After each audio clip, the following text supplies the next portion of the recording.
What's up, YouTube? This could be a quick video on how to install these halo switches. This one is a momentary switch, but you also have the push button click switch, which is called a locking switch or a latching switch, something like that. But I'm gonna show you how it works, because sometimes these things could be a little intimidating.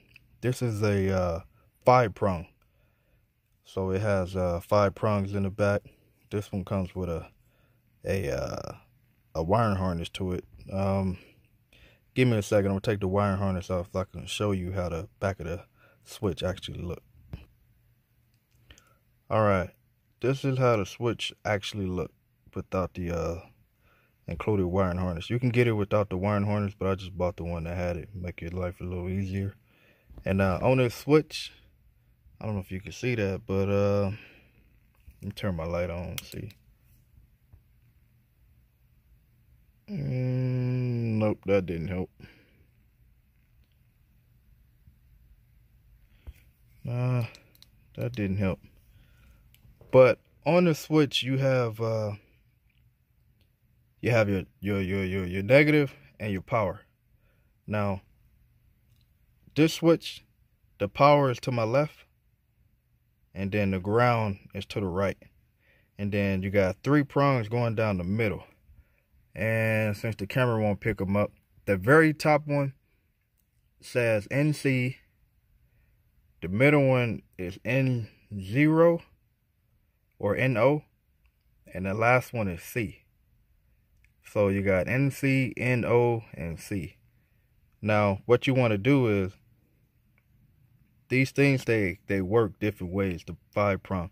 You can have it to where the light glows and it shuts off when you push it, or you can have it where the light is not on and then it'll glow when you push the button. Me, myself, I want the light to glow and then shut off when I hold the button in. So what you want to do is, like I say, the prong on the left where my index finger is, that's power. Okay.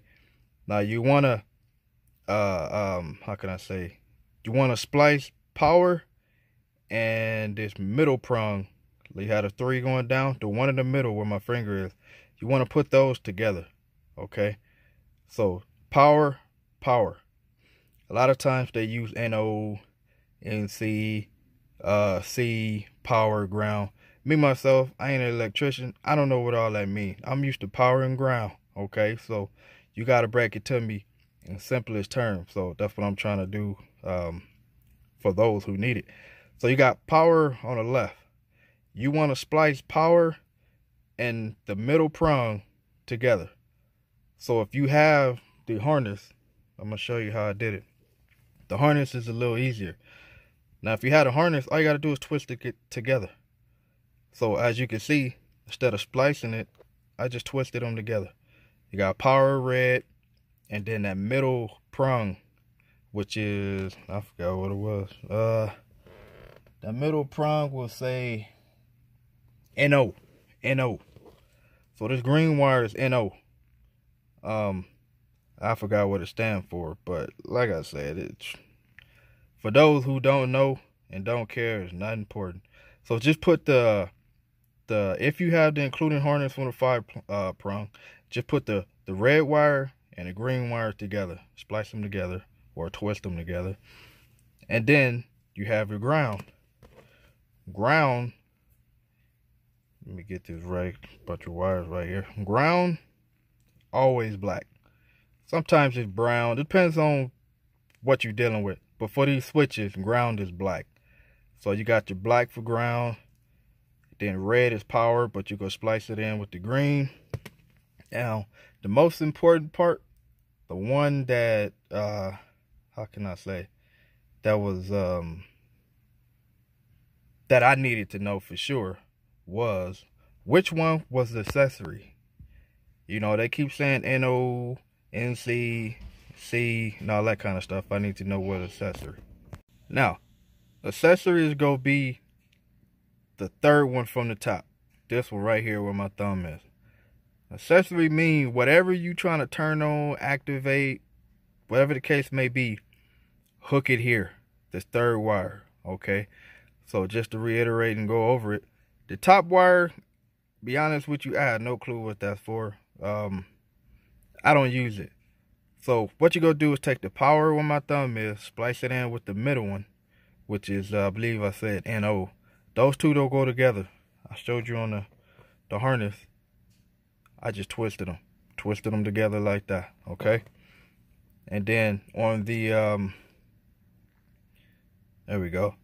On the right hand side, it's only one prong on the right where my thumb is. That's ground. So that's go put to a ground source, metal to metal, clean metal, not a painted surface or anything like that. That could go to a ground source, and then whatever you trying to activate or turn on, you go put it at this bottom one right here. So that's gonna go to a light bulb. You try and turn, this is a momentary switch.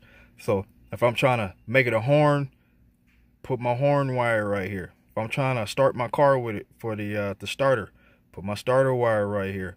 Whatever it is that you're trying to turn on momentarily, you put it on this third one down, this one right here. All right, so like I say, for me, I want the light, this halo light, to stay on until I push the button, and then it'll go off.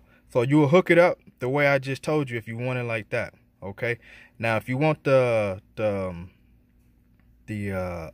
light to be off and then turn on when you push it, all you do is, instead of making this the accessory wire, you make it the power wire.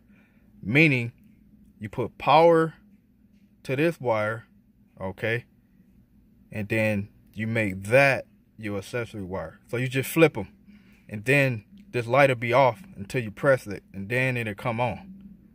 But I didn't want it like that, so I kept mine power to power, these two in the middle spliced into each other, and then whatever I want to turn on, I made this accessory. So if you want it light always on, turn off when you press it, make this your power wire, this your accessory wire.